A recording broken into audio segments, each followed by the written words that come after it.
வருக வருக. தலைவரின் தலைமை உரை.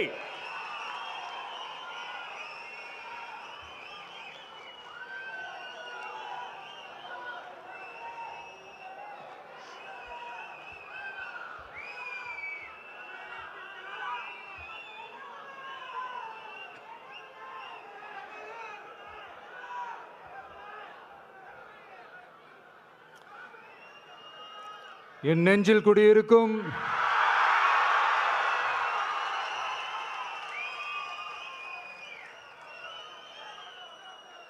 என்னுடைய தோழர்களுக்கும் தோழிகளுக்கும் தமிழக மக்களுக்கும் என்னுடைய வணக்கம்.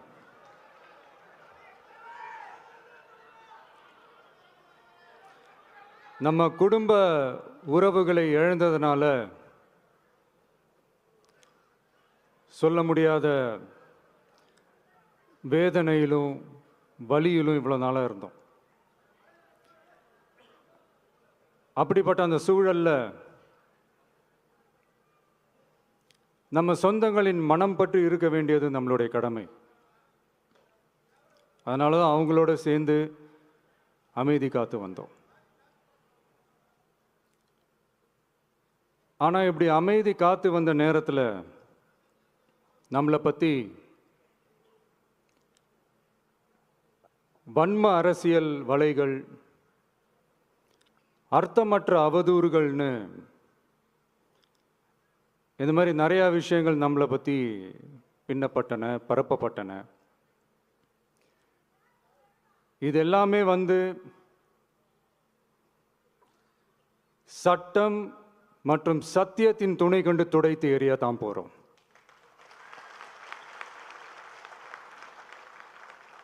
பட் அதுக்கு முன்னாடி தமிழக சட்டமன்றத்தில் நமக்கு எதிராக நிகழ்த்தப்பட்ட ஓர் உரைக்கு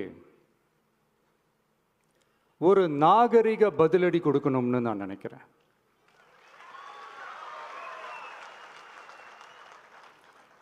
அரசியல் செய்ய விருப்பமில்லை, அரசியல் செய்ய விருப்பமில்லைன்னு அடிக்கடி சொல்ற முதல்வர் நம்மளை குறிப்பிட்டு பல்வேறு அவதூறுகளை பதிவு செய்வதன் வாயிலாக பெருந்தன்மையை பேரளவில் மட்டுமே பேசும் முதல்வர் 15/10/2025 அன்னைக்கு தமிழக சட்டமன்றத்தில் நமக்கு எதிராக பேசிய பேச்சில் எவ்வளவு வன்மத்தை கக்கியுள்ளார் என்பதையும், எப்படிப்பட்ட ஒரு அரசியல் செய்ய முயல்கிறார் என்பதையும் தமிழக மக்கள் உணராமலா இருப்பாங்க.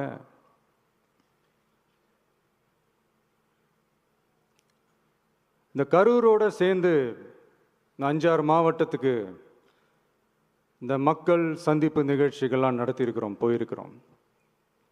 அங்கெல்லாம் இந்த லாஸ்ட் மினிட் வரைக்கும் எங்களுக்கு அந்த இடம் கொடுப்பாங்களா மாட்டாங்களா, பெர்மிஷன் தருவாங்களா மாட்டாங்களா, இப்படியே இழுத்து அடிச்சுக்கிட்டு இருப்பாங்க. நான் நாகப்பட்டினத்தில் சொன்னது மாதிரி தான், நாங்கள் ஒரு இடம் செலக்ட் பண்ணி கேட்போம், மக்கள் நல்லா ஸ்பேஷியஸாக நின்று பார்க்குற மாதிரி. பட் அவங்க அதையெல்லாம் ரிஜெக்ட் பண்ணிவிட்டு மக்கள் நெருக்கடியோடு நின்று பார்க்குற மாதிரி ஒரு இடத்த செலக்ட் பண்ணி எங்களுக்கு கொடுப்பாங்க. இது டிஃபால்ட்டாக எல்லா இடத்துலையும் இந்த ஒரு ஆர்கியூமெண்ட் நடந்துகிட்ருக்கோன்னு வைங்க. அது மட்டும் இல்லை, இந்தியாவிலேயே எந்த ஒரு அரசியல் கட்சி தலைவருக்கும் கொடுக்கப்படாத கண்டிஷன்ஸ். பஸ்ஸுக்குள்ளேயே இருந்து பார்க்கணும், மேலே கை காட்டக்கூடாது, இப்படிலாம் ஒரு அதீத கட்டுப்பாடுகளை கொடுத்த உடனே எங்கள் சைட்லேருந்து ஒரு அறிக்கையும் வெளியிட்டோம். அது மட்டும் இல்லை, தமிழக வெற்றி கழகம் சார்பாக அனைத்து கட்சிகளுக்கும் சமமாக ஒரு முறையான ஒரு பொது வழிகாட்டு முறைகள், SOPஸ்ன்னு சொல்லுவாங்க, அதையும் வழங்கணும்னு சொல்லி உயர்நீதிமன்றத்தையும் நாடி இருக்கணும். இதுவும் தமிழக மக்கள் உணராமலாக இருப்பாங்க. இப்படி ஒரு அரசியல் காழ்ப்புடன், நேர்மை திறனற்று நம்மளை பற்றி குற்றம் சாட்டியுள்ள குறுகிய மனம் கொண்ட முதல்வர் அவர்களுக்கு ஒரு சில கேள்விகள். உச்சநீதிமன்றத்தில், அதாவது 13/10/2025 அன்னைக்கு உச்சநீதிமன்றத்தில் நடந்த அந்த விவாதங்களை வைத்தும் அந்தந்த உத்தரவுகளை வைத்தும் இந்த கேள்விகள். இப்படி பொய் மூட்டைகளாக நம்மளை பற்றி இந்த அவதூறுகளை அவிழ்த்து விட்ட முதல்வர் அவர்களுக்கும் திமுக அரசுக்கும் சார்பாக கோடிகளை கொட்டி அமர்த்தப்பட்ட அறிவார்ந்த வழக்கறிஞர்கள் அவங்க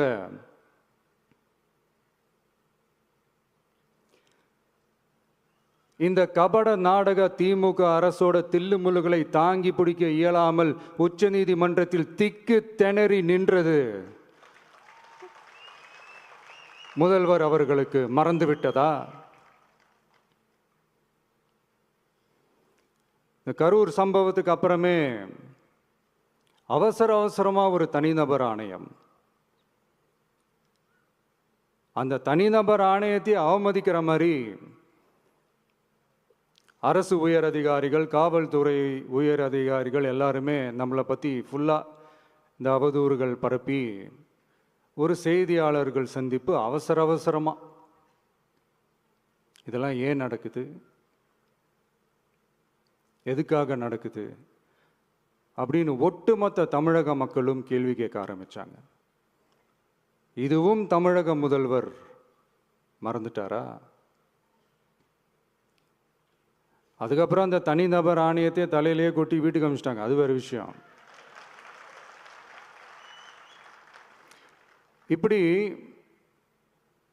இப்படிலாம் கேள்வி கேட்ட உடனே ஏதாவது பதில் சொல்லி ஆகணும்ல. அதனால சட்டமன்றத்தில் பேசும்போது உண்மை நிலையை தெளிவுபடுத்தத்தான் அப்படின்னு ஏதோ இந்த சட்ட ரீதியாகவும் சத்தியத்திற்காகவும் நடந்தது போல ஏதோ சாமர்த்தியமாக பேசுகிறதா நினச்சி பேசியிருக்காங்க. இப்படி ஒரு 50 வருஷமாக பொது வாழ்க்கையில் இருக்கிற ஒருத்தவங்க ஒரு முதல்வர் அவர்கள் சொன்னது எவ்வளவு பெரிய ஒரு வடிகட்டின பொய், சப்பை கட்டுன்னு நான் சொல்லலை, உச்ச நீதிமன்றம் சொல்லியிருக்கிறாங்க. அவங்க சொன்னதெல்லாம் கொஞ்சம் என்னன்னு கொஞ்சம் லைட்டாக பார்ப்போமா?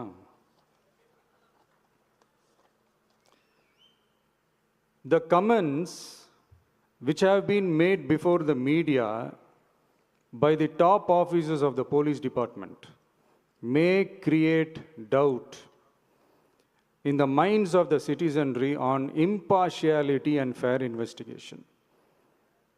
The faith and trust of the general public on the process of investigation must be restored in the criminal justice system. அதாவது அரசு காவல் உயர் அதிகாரிகள் ஊடகங்களிடம் பேசியது என்பது பொதுமக்களிடையே நியாயமான விசாரணை நடக்குமா என்ற சந்தேகத்தை ஏற்படுத்தக்கூடும் என்றும், நியாயமான விசாரணை மூலமே அந்த சந்தேகத்தை மீட்டெடுத்தே ஆக வேண்டும் என்றும் உச்சநீதிமன்றம் தமிழக அரசின் தலையில் ஓங்கி நறுக்கு நறுக்கு நறுக்கு என்று கொட்டியதை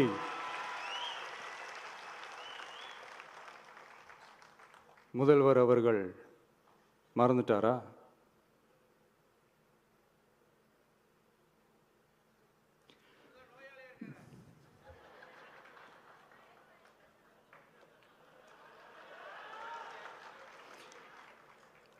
மாண்பமை சென்னை உயர்நீதிமன்றத்தின் மாண்புமிகு நீதியரசர் எஸ்ஐடி அமைத்து உத்தரவிட்டார் அல்லவா? அந்த உத்தரவை ஏதோ சட்டத்தின் மீதும் நீதி பரிபாலனத்தின் மீதும் மரியாதை கொண்டவர்கள் போல ஒரு நாடகத்தனமான கொண்டாட்டத்தை திமுகவும் திமுகவிற்கு ஒத்து ஊதுவோரும் நடத்தி கூத்தாடி குதூளித்தனர் அல்லவா? தாவேகாவிற்கு எதிராகவும் நமக்கு எதிராகவும் உயர்நீதிமன்ற மாண்புமிகு நீதியரசர் தீர்ப்பளித்து விட்டதாக விதந்தோதி விழா எடுத்தனர் அல்லவா? அந்த உத்தரவை குறித்து சொல்லும்போது எந்த ஆவணத்தின் அடிப்படையில் அந்த உத்தரவு அமைக்கப்பட்டது? நான் கேட்கல, உச்சநீதிமன்றம் கேட்டிருக்கிறாங்க. The judgment is completely silent about how learned single judge arrived at such a conclusion and what material was pursued by the court என்று உச்சநீதிமன்றம் உரத்த குரலில் கேள்வி கேட்டது. அப்போதும் கூட உச்சநீதிமன்றத்தில் திமுக அரசுக்காக வாதாடிய அறிவார்ந்த மூத்த வழக்கறிஞர்கள் பதில் சொல்ல இயலாமல் வாய் மூடி மௌனம் காத்ததை நாடே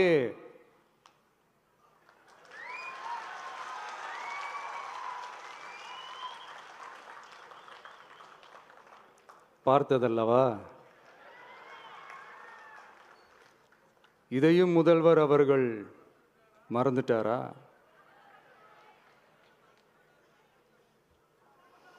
Such petition ought to be dealt with by the division bench, registering as public interest litigation in right earnest and not to be dealt with by a single bench. அதாவது பொது வழிகாட்டு முறைகளான எஸ்ஓபி அமைக்கப்பட்டு வெளியிட வேண்டும் என்ற கோரிக்கையுடன் வந்த ரிட் மனுவை நீதிபதிகள் டிவிஷன் பெஞ்ச் தான் கையாள வேண்டும். தனி நீதிபதி பெஞ்ச் கையாளக்கூடாது என்றும் உச்சநீதிமன்றம் சொன்னதல்லவா? அது மட்டுமா, கோரிக்கையே இல்லாமல் எஸ்ஐடி அமைக்கப்பட்டது எந்த வகையில் சரி என்றும் கேள்வி எழுப்பியது உச்சநீதிமன்றம்.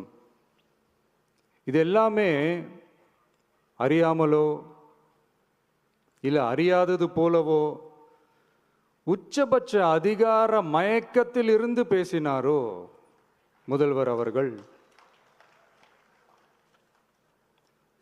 மனிதாபிமானம், அரசியல் அறம், மாண்பு இதெல்லாம் எதுவுமே இல்லாம வெறும் பேச்சில் மட்டுமே பேசிக்கிட்டு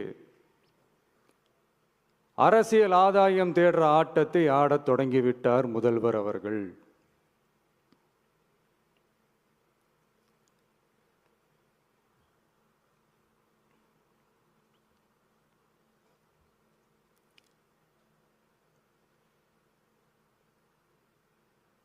இதெல்லாம் என்ன அவங்களுக்கு புதுசா என்ன? 1969க்கு அப்புறமே எப்போ கட்சி அவங்க கைக்கு வந்ததோ, இன்னும் குறிப்பாக சொல்லணும்னா 1972க்கு அப்புறம் கேள்வி கேட்க ஆளே இல்லாமல் போச்சுல்ல, அதுக்கப்புறமே இந்த திமுக தலைமை இப்படி தானே இருக்குது. இப்போ நாங்கள் கேட்டோமே இந்த சில கேள்விகள்லாம், இதெல்லாம் நான் கேட்கல, சுப்ரீம் கோர்ட் கேட்டிருக்கு. இதனால் என்ன புரிய வருது? இந்த கவர்மெண்ட் நடத்துகிற அந்த விசாரணை மேலே சந்தேகம் ஏற்படுதுன்னா அதுக்கு என்ன அர்த்தம்? உங்கள் மேலே நம்பிக்கை இல்லைன்னு அர்த்தம்.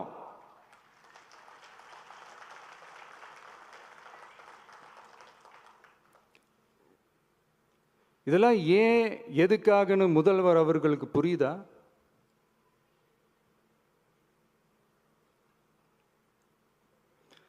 சுப்ரீம் கோர்ட் சொன்னதோட மட்டும் இல்லை, நிஜத்திலும் இன்னைக்கு மக்களுக்கு இந்த கவர்மெண்ட் மேலே இருக்கிற நம்பிக்கை மொத்தமாக மண்ணுக்குள் புதைந்து விட்டது. இதுவாவது முதல்வர் அவர்களுக்கு புரியுதா? புரியலனா 2026 தேர்தலில் இந்த திமுக தலைமைக்கு மக்கள் இன்னும் ஆழமா அழுத்தமா புரிய வைப்பாங்க. வணங்குகிறோம் அப்படின்ட்டு அந்த அறிக்கையை வெளியிட்டுட்டு இப்போ அறிவாலயத்தில் போய் ஓடி ஒளிஞ்சுப்பாங்க. இப்பவே ரெடி பண்ணி வச்சுக்கோங்க அந்த அறிக்கையை. எப்படி? மக்கள் தீர்ப்புக்கு தலை வணங்குகிறோம்.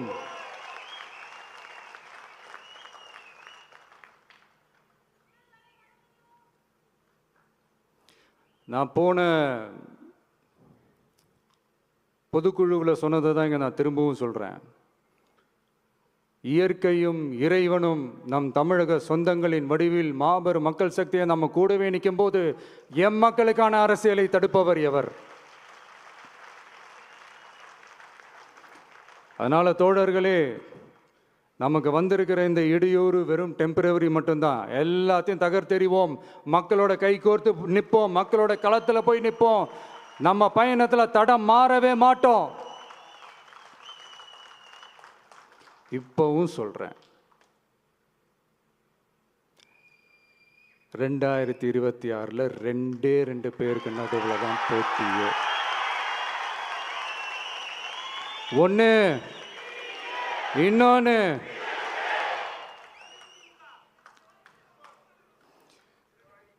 இந்த போட்டி இன்னும் ஸ்ட்ராங்காக மாறப்போகுது. 100% வெற்றி நமக்கு. வாகை சூடுவோம், வரலாறு படைப்போம், கான்பிடென்டா இருங்க, நல்லதே நடக்கும், வெற்றி நிச்சயம். மீண்டும் சந்திக்கும் வரை நன்றி, வணக்கம்.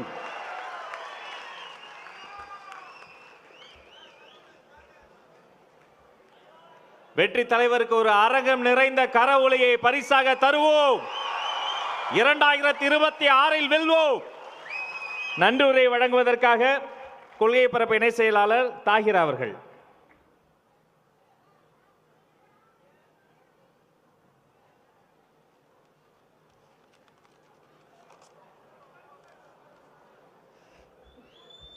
பெரியோர்களே, தாய்மார்களே, மாநில நிர்வாகிகளே, மாவட்ட கழக பொறுப்பாளர்களே, பொதுக்குழு உறுப்பினர்களே மற்றும் தமிழகத்தின் தலையெழுத்தை மாற்றப் போகும் தமிழகத்தின் நம்பிக்கை வெற்றி தலைவர் அவர்களே, நீங்கள் இன்று சொன்ன சொல் ஒவ்வொன்றும் சரித்திரமாக மாறும்.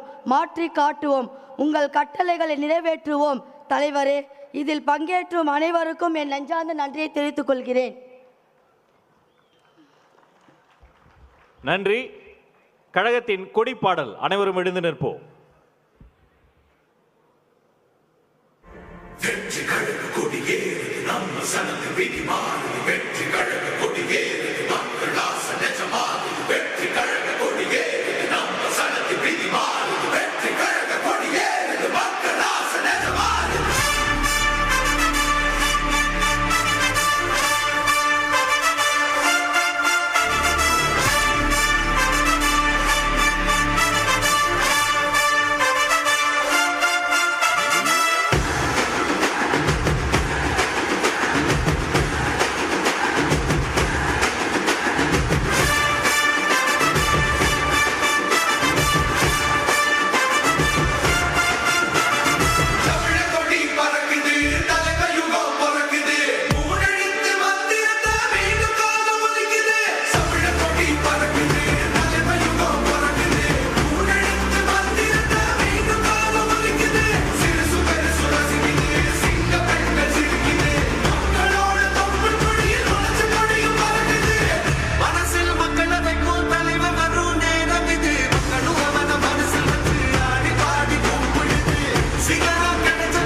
நன்றி, வணக்கம்.